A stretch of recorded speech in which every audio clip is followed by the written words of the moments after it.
All right, everyone, welcome back into another fantasy golf video. Going to be breaking down the 3M Open here for you. Giving you guys the top picks and plays in DFS, as well as players you should be betting this week. Going to be highlighting the top values and sleeper picks, as well as giving you guys a first look build for your DFS lineups. We're going to get into all that, but first, just a quick recap from last week.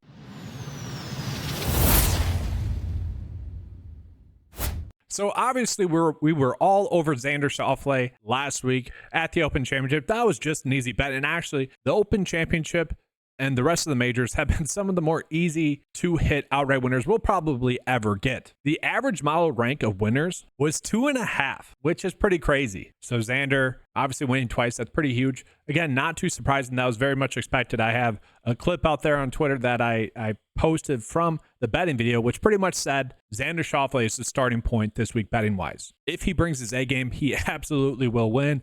Obviously, he brought his A game and did win. Not shocking there. So that was now our 9th outright winner on the season, still at 76 units of profit as well. So it's been a very good outright betting year thus far. Even mentioned that Xander Schauffele plus 160 to beat Scotty Scheffler last week was the best matchup bet that we got. So hopefully you guys took advantage of that. It's been pretty darn solid betting stretch over the last 2 months here. Been very good.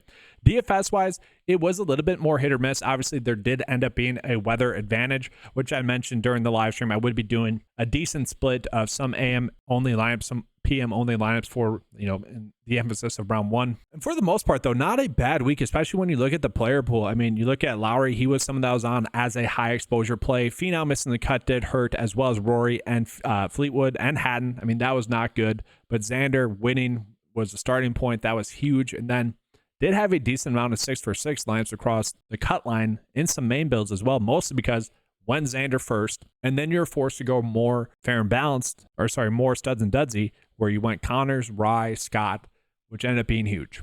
So a pretty solid week DFS-wise as well. But looking at it, guys, you could argue being on Xander outright-wise compared to the rest of the card, kind of lucky, right? Only one player was really in contention to win. He ended up winning. Whereas you look at the Barracuda Championship, we had several players that were in contention to win, and they just didn't show up on Sunday. It's kind of unlucky. I'm actually more proud of the Barracuda Championship outright card than I am the Open Championship card, because Xander was just like an easy bet. Everyone should have bet on that. Where the Barracuda Championship, to have 4 players in contention on Sunday at one point in first, second, and third and not come out with their outright winner, I'm kind of okay. I'm very happy about that. If we can do that again this week, keep putting yourselves into contention to win, like Xander has done a bunch, you're going to set yourself up to eventually start winning those events. But regardless, very good week last week. Hope to have that again this week. Let's go and get into it. All right, so we get into the 3M Open, played at TPC Twin Cities. This is an event that I've been to. It's a very fun event, very fun course. There's probably going to be people out there that are trying to, they're just not going to be as excited about this event as I'm. It's a very fun course. It's a very rewarding course. It's a very risk-reward course as well. Lots of water hazards are going to be in place, so you do need to actually be playing well. Now, when we look at the weather, maybe potential to get winds, Friday, Saturday, and potentially Sunday, that could make the course end up playing a little bit more difficult than it has in the past. And I say it because we look at the past winners. We see Lee Hodges minus 24 winning it. Then we look at Tony Finau, Cameron Champ, a little bit closer to normal scoring rather than easy scoring events. But this is very much a course where they can kind of make it play how they want. If they want it to play more difficult, they'll make it play more difficult. If they want it to play easier, they'll let it play easier. And I do think ever since the first time they held this event, they have tried to make it play a little bit more difficult than what it did in that original season. But the nice part about this event now, we have seen it 5 times. We know what to be looking at in terms of who is going to play well, in terms of which key stats to be on. So let's go ahead and jump into that. All right, so looking at the key stats that we need to be looking at this week due to the past 5 years of tournament results is going to be stroke gain approach and ball striking. Yes, ball striking is half made up of stroke gain approach, but that is how important stroke gain approach is going to be this week. It's one where you just need to consistently be setting yourself up for good opportunities to score. And then looking at those scoring stats like birdie or better percentage and par 5 scoring. We have seen stroke gain putting pop up a little bit more frequently here in terms of a key stat than some more tournaments as well. So we all are also looking at that as well. So in terms of those key stats, these are the top stat fits that we have in the field this week. EVR, Tagala, Akshay, Keith Mitchell, Tom Hoagie, Tony Finau. So a lot of the top end players that we would probably think of are going to be those players that are popping up. So no big shocks there in terms of who the top stat fits are.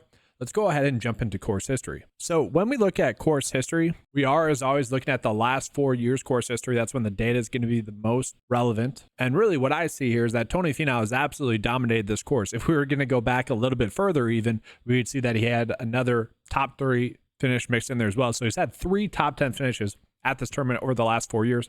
He is going to be someone that we are going out of our way to target, I think. JT Poston is someone that has made the cut here in 3 straight tries and has gotten a better finish each time. I think that's certainly interesting. Cameron Davis, this has basically been one of his best events. A 10th, 16th, 28th, and 12th place finish for him. Emiliano Grillo, 3 top 10 finishes with 1 missed cut mixed in there. That is certainly interesting. But what are we noticing here by looking at the course history? A lot of these players that have played it before tend to play well at this event the next time they play it. And I think that's a big thing. I think simply having course history here, due to the amount of water hazards that are in play on each shot, basically, I think that's huge. And so I do think that looking at players, golfers that have played this course before, they're kind of going to know where their misses are, both on the green and on approach. And they're probably just used to playing at this time of the season as well. So I do think that's going to be important. Let's go ahead and take a peek at the golfers that are going to be in the best recent form. So recent form is certainly an interesting thing to look at this week because a lot of the golfers are not in the best form in terms of predictability, in terms of not having a recent miscut. So we got someone like Luke Clanton that's popping up in the best recent form. Yes, we know that's due to a small sample size, but that really echoes the field that we have this week. Clanton with 4 straight made cuts and 2 top 10 finishes. Yeah, it's not hard to see why he's popping up in the best form, but that also kind of echoes the caliber of field that we have. Ben Silverman, 6 straight made cuts for him. He's popping up in the second best form. Again, that kind of points to the lack of reliability that I think we have this week in terms of the play, in terms of predictability. Now, it is soft pricing. We are going to be able to make some really great builds, but they are still going to be risky builds. I want to point that out. Tony Finau coming in off of that miscut, and this is going to be the narrative with a lot of players, is what do we do with those players that clearly had the more difficult weather wave, where on average it was about 2 strokes harder to play in that weather wave? That was one for Tony Finau. Tony Finau was in contention prior to that, so that'll be interesting. Sam Stevens has been playing well. 4 straight made cuts for him. Sam Burns has also been playing well. You have Billy Horschel. I mean, look at that form. That's kind of terrible, besides the second place finish mixed in there. Again, the form for a lot of golfers is not as good as I would like it to be. Then we jump into the specialist data. Again, the specialist data is looking at all the unique characteristics for that week's tournament and putting it into one data point. For me, the one data point that I'm most interested in this week is actually going to be those water hazards in play. Which golfers are not making dumb mistakes when there are a majority of holes with water hazards in play? We see Mackenzie Hughes popping up in there, Keith Mitchell, Ben Griffin. The one interesting one that I think is interesting is Tagala. Tagala is someone that has been terrible at this track. And so I find that fascinating. So is this just something where maybe the course just hasn't fit his eye? Potentially. But I do think this stat right here, the water hazards in play, this is going to be a stat that I use for 50-50 decision makers. So if someone is popping up in this and I'm stuck in a pricing range trying to figure out who to play, let's say, I don't know, like I'm by Ben Griffin's price tag, I'm like, all right, who do we play? I'm probably going to default to Ben Griffin then. But without further ado, let's go ahead and get into the top picks for this week. All right, so I will say Tony Finau is definitely the class of the field, even though he is coming in off of that miscut at this event. I'm actually really shocked at his salary and at the odds that we are currently getting him at. You can get him at 11-1 on DraftKings and FanDuel right now, which to me, again, this is shocking. I thought he would be like 6-1, like we have gotten with Scotty Scheffler, Rory a bunch of times. And his salary, I thought he'd be at least 11K. And his pricing actually makes this week super easy to make some good quality builds DFS-wise. It's super easy to start with him. And so, again, I'm just shocked at that pricing. And I think the sole reason why he's priced this way is going to be that missed cut, which we can pretty much say was because of the poor weather draw. He was in contention to win after round 1. He was someone that, on paper, was one of the best plays in the field. And it would have been interesting to see how he would have fared at that event if it weren't for the weather. You know, that course probably plays much easier last week, and Tony Finau probably does find himself into contention. So that's my long way of saying I think he'll bounce back. Okay. I currently have the weather, for what it's worth, set at fair, which is about 15 mile per hour winds. And so he ranks 20th in the field, which, again, he's the highest priced player. That's actually not too good of a thing. That's kind of the worry with him. But again, I don't think we have to worry about the weather too much. Besides that miscut that he has, he's finished 5th, 3rd, 8th, 17th, 18th. So really strong form there. Key stat-wise, really popping up there as well. 13th in the field ball striking. Top 10 in both stroke gain approach and birdie or better percentage. The one worry is going to be that stroke gain putting. At the same time, if he does get hot with a putter, we know he can win at this track, which he did 2 years ago. And he also has 3 top 10 finishes at this track over the last 4 years. So he is someone that I think DFS-wise, again, we'll just want to be starting our builds out with him and plugging him in. And again, I'll show you guys. Going to be easy to fit him into our builds. So from there, I think it's kind of clearly obvious as well that we want to be on Sam Burns. Sam Burns has played this tournament twice, once in the last 4 years, and he ended up finishing 32nd that year. He finished 7th 5 years ago at this track, so he does have that course experience that we want to see. So it's not like he's coming into this course blind. So I think that's pretty good. And again, a little bit shocked at the odds that we were getting for him betting-wise. 18-1. I mean, what a better way to start your betting card this week than Tony Finau 11-1, Sam Burns 18-1, and you could argue these are the top 2 plays by far in the field, especially Sam Burns. Actually, Sam Burns has made 5 straight cuts now, so we don't have to worry about that form. Now, again, I kind of just said I don't care about that with Tony Finau, but Sam Burns playing extremely well. 31st at the Open Championship, 55th at the Travelers Championship. Don't exactly like that, but then prior to that, 9th, 15th, 10th, miscut, and then 13th. So he has been a little bit hit or miss, but again, that's just the theme this week is that we have to worry about, potential random miscuts, but he is someone that if he is on his game, I could easily see winning. My kind of worry is that stat fit wise, I wish it was a little bit better. Overall, top 10 in the field, but ball striking ranks out 36th in the field. Stroke gain approach ranks out 61st in the field. 11th in birdie or better percentage though, so he has been someone that has proven he can score. And ranks out 24th in the field in stroke gain putting. And if we look at his stroke gain approach, it's not like it's improving as well. It's actually gotten worse over the last 5 starts for him. So that is a slight concern. At the same time, I think at this pricing, he does make sense. He's the closest thing that we have to a golfer coming in checking all the boxes. I would argue he is, right? So he's a top 30 stat fit, top 30 in recent form, top 30 specialist, top 30 in course history. He ranks out top 30 in all those. He's made at least 3 straight make cuts with at least a top 30 finish recent form wise as well. And so if you're not starting your builds out with Tony Finau, you should be starting out with Sam Burns. After that, let's go ahead and drop down a little bit. I think Akshay is a fine play. I will be betting on him at 20-1. I find those odds a little bit crazy as well. I think Billy Horschel, Keith Mitchell, even Luke Clanton to an extension are going to be GPP only plays. I'm perfectly fine to get to Luke Clanton. I'm perfectly fine to get to all those guys. I just don't see a big difference there. That could end up being a situation DFS-wise where I'm just rolling with who's ever lower owned. And obviously we'll have the ownership leverage tool tell us which golfer to be on, which if you guys took a peek at that last week, Xander Schauffele was one of the best ownership leverage plays. And then from there, same thing with JT Poston. JT Poston, coming in with a miscut, but he has tremendous results at this track. Not the best stat fit, which is a little bit surprising, but someone I think we can certainly be on. Keegan Bradley, I'm perfectly fine with as a play as well, coming in off a miscut, but he's someone you would think would make the cut. I don't really see the point of going more fair and balanced this week, just giving some of the pricing that we have a little bit later on. Even like Tom Hoagie to me, very solid play. I'd be fine with him GPP wise, just a little bit too hit or miss. We'll pull up his profile here for you so that you can see it. Even course history wise, top 24th, miscut 46. So definitely some hit or miss results there. Recent form wise, 72nd, 75th, 3rd, 96th, 6th, 62nd, 17th, 23rd. So definitely hit or miss for him, but he is going to be someone that can pop. I mean, we look at strokes gained approach 1st, 3rd in birdie or better percentage. So if he just doesn't make bogeys, he could have a really high upside finish. So I think he's going to be a good GPP play. Taylor Pendrith, another phenomenal GPP play. One of the more tilting players from last week because I really thought that as the week progressed, it would be him or Meisner winning. But he certainly holds that GPP upside. We can see he's ranking out top 12. EVR is certainly the most interesting play, though, this week. So in years past, people had really been trying to force the narrative of EVR being a great play at this tournament due to the narrative that he played college golf at the University of Minnesota, which is played in TPC Twin Cities. It's very close. Like I said, I've been to this. It's not that far away from the Twin Cities. It's not in the Twin Cities, though. Those years that he was getting hyped, he was not nearly as good of a play on paper as he is this year. Okay, this is not like hitting Robert McIntyre at the Scottish Open just because you like the local ties narrative. I mean, McIntyre wasn't playing terribly. That's probably not the best example, but this isn't like finding some random narrative and just going with it. If you want to pair up that narrative with him as a play on paper as to an extension of why you like him as a play, I'm fine with that because on paper, he is a great play. So if you pair up that slight narrative, I'm fine with that. And he has played the scores 3 times, been terrible in it. At the same time, DFS-wise, that's going to keep his ownership low. Outright-wise, I actually don't mind it as well.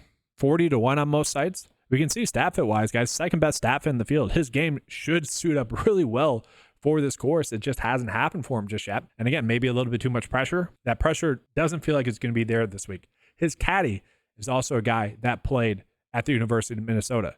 Now, I'm pretty sure his caddy qualified for this event last year, so he didn't have him on the bag. Maybe there's something there, but he definitely has the course experience, definitely has the motivation to play well here. Definitely a great stat fit, and we've seen that upside from him. A 4th place finish 6 events ago, just 2 events ago, a 6th place finish as well. And so he is someone that does look like a great play, GPP wise. So now let's go ahead and drop down into more of the values and sleepers. So Patrick Rogers is someone that is going to be popping up as well. And this kind of goes back to the point of it's super easy to fit Tony Finau into your builds if you choose to do so. Patrick Rogers at 45-1 odds. I don't know if I see him as a good outright bet, but recent form wise ranks out 17th in the field. He's made 3 straight cuts now with a 5th place finish last week and really just been playing some quality golf this whole year. He is someone that in a fair and balanced build, you can certainly go with that. If you want to do a Midwest type of narrative, 34th at the John Deere Classic, 31st at the Rocket Mortgage Classic. So good results there. Good enough at this price. Ben Griffin, certainly an interesting GPP play. If you guys are willing to like write off the miscut at the Open Championship for the weather, I wouldn't do that, but I would just say maybe not ready to produce good results on that stage. And he is someone weather-wise, I'm kind of okay writing that off. Like this weather's not supposed to be as crazy, and we have seen the quality of form that he was in prior to that. 2 top 10 finishes over his last 7 starts. Love to see that there from him. So the upside is potentially there. Has played this track before, last year finishing top 20. And had he not missed the cut last week, he would be coming in checking all the boxes. And so he is someone maybe long shot wise as well. If you guys are looking to bet him outright wise, I wouldn't mind that as well at 55-1. Now, DFS-wise, I do feel like he's a little bit too priced up when we can get someone like Sam Stevens, who's just a better play on paper and probably one of the worst prices of the week. Sam Stevens has been playing great golf, and we've seen the upside from him as well. So 4 straight make cuts for him. We see a top 10 place finish mixed in there for him. 55-1 odds as well. Finished top 10 at this event last year. Key stat-wise, a little bit concerning with his stroke gain approach. If he struggles, that's going to be why. Maybe puts a couple balls into the water. 85th in the field. Don't love seeing that. Other than that, though, pretty solid stat fit across the board. 13th best stat fit in the field. He's someone that is kind of coming in, checking all the boxes as well, though. 3rd best specialist, 5th best in course history, 13th best stat fit, 4th best in recent form. So yeah, he is someone outright wise, definitely betting on. He is someone DFS wise, also someone that we should just be going out of our way to play. I would argue at his price that we are getting him at, he's a core play. And that being said, we had Chan Kim, who I believe he was the 2nd highest priced golfer on the slate last week. I kind of forget, but 3 straight make cuts for him now. 29th last week and then 10th, 12th. Key stat-wise, really popping up, right? Ball striking 8th in the field. Strokes gain approach 12th and 4th in birdie or better percentage. Not a good putter, but at the same time, we know how that goes, right? If someone gets hot with the putter, that's all it takes. And yes, he's a little bit somewhat risky, but he's someone that earlier on in the season was casually popping up as someone that was, a little bit too cheap on paper, and has finally found his form over the last few events. And so again, his pricing is a little bit strange. I don't think I'll be on our outright winner of Harry Hall from 2 events ago for him, but I could see why someone would want to play him.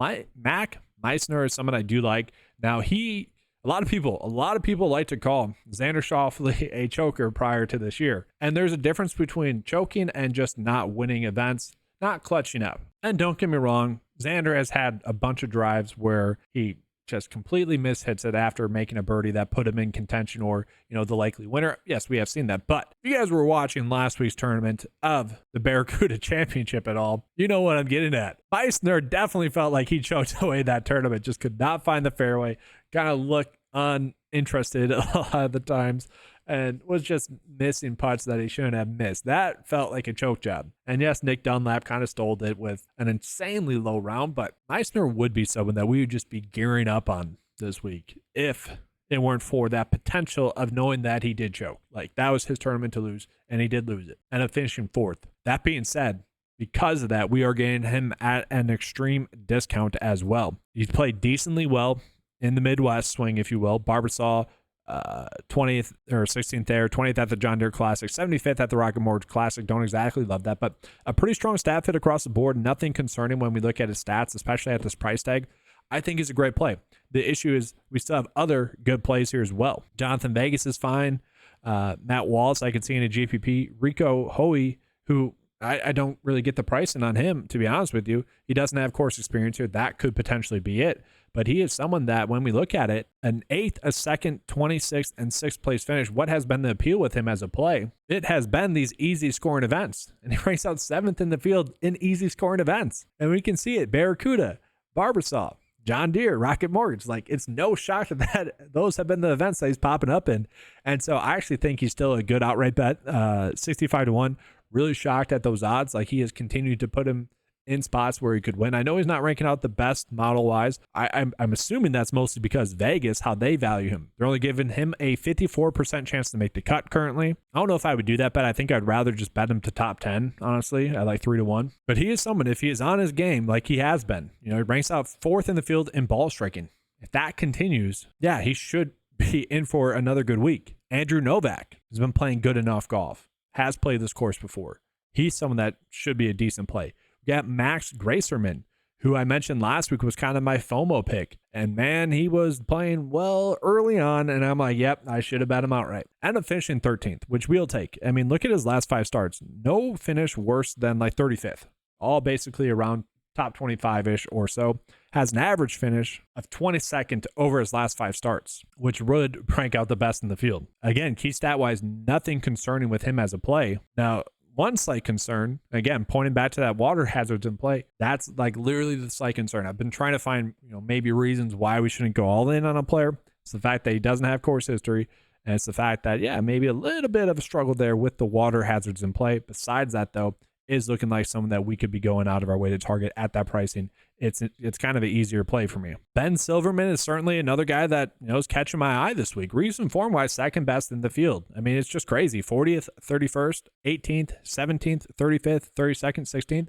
And we're getting him at such a cheap price tag. And looking at the specialist data, no real concerns there. Looking at the data, no real concerns with him as well. I mean, he's 7th in the field in strokes gained putting. Maybe he has a poor day putting. Does do a little bit worse on these greens, bent greens, than other greens, but kind of, oh well. He's done well in the Midwest already. And so I know I want to be chasing players that have course experience, but, this is an event where you do have to sacrifice some stuff. I'm perfectly fine going Gracerman. I'm perfectly fine going Silverman. Those on paper, we're just targeting like the golfers that are in the best form that are going to be good stat fit. So I'm kind of happy with that. And look at that. We went Tony Finau and we still have 8.5 still left over salary-wise. But let's continue on because we still have JJ Spawn there who's been playing well. Chasson Hadley's finally been playing better, has course experience. Hayden Buckley has been playing pretty good golf lately. I mean, good enough golf lately, I should say. 2 top 10 finishes over his past 10 starts. 1 missed cut as well. Played this course 2 years ago. Patton Kazire is kind of popping up minus the strokes gained putting. Like he's someone where he doesn't need to get hot with his putter, but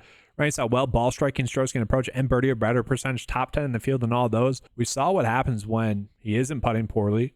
Finished top 10 in the field last week. And so he is someone where we have seen him pop at these somewhat easier scoring events. Top 10 at the Myrtle Beach Classic, top 20 at the Rocket Mortgage Classic. So he's a fine GPP play as well. And so let's just go ahead and try to finish off this first look build I have going for you guys. Again, just super easy to do a fair and balanced build. EVR, maybe more of a GPP play. I already mentioned that. Taylor Pendrith, definitely more of a GPP only play. Heck, I could go Meisner there. And then we have 9.5 left over. Luke Clanton maybe get to. Keith Mitchell I'd be fine with. But that's the thing is like there isn't one direct lineup path that you should be going with.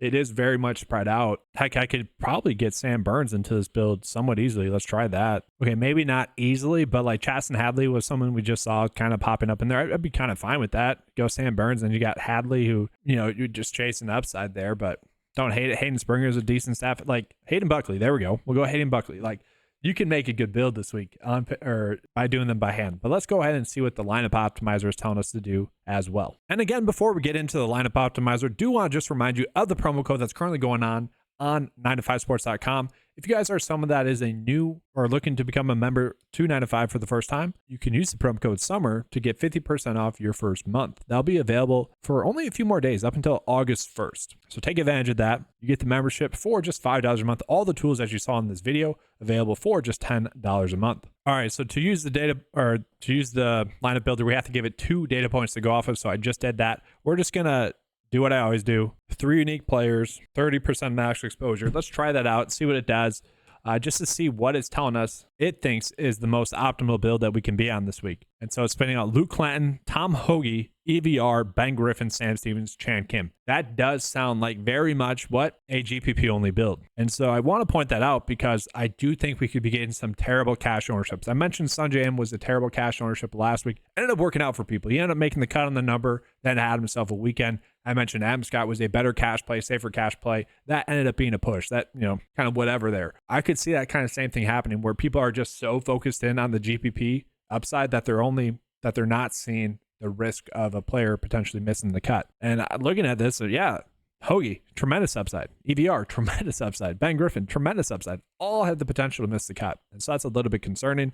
If we want to look at a lineup with Tony Finau, we see Tom Hoagie, Ben Griffin, Kurt Kitayama, Sam Stevens, Austin Eckroyd. So this is very much spread out and very different from what my first look build was, which typically doesn't happen. That is it's very interesting for the week that we have. Again, that kind of goes to the week that we have. Probably the most spread out lineup process-wise I think there's been. That's because there's so many good plays that are like too cheap. And so, yes, there's a bunch of landmines that we know to avoid. And there's certain dead ranges, I guess, pricing-wise. But I'm definitely going to be spreading my ownership out this week, I think. It's going to be hard to come up with a main build. But that is going to be all for this week's video. Again, if you guys want access to all the tools that you saw in this video, head on over to 9to5sports.com. That'll give you guys access to all the fantasy golf tools that you need and more, as well as some props tools for both PrizePicks and Underdog. Take advantage of the promo code, again, using the promo code SUMMER to get 50% off your first 9 to 5 membership. Best value by far in fantasy golf. You can't beat that. That's why I priced it that way. And I priced it that way for you guys so you don't have to waste your money. I want you guys to spend your money on golf. I'm betting on golf, on fantasy golf. That's the better way for you to use it rather than paying $40, sometimes $100 a month for worse products than mine. All right. Thanks for watching. Good luck. And as always, let's keep cashing.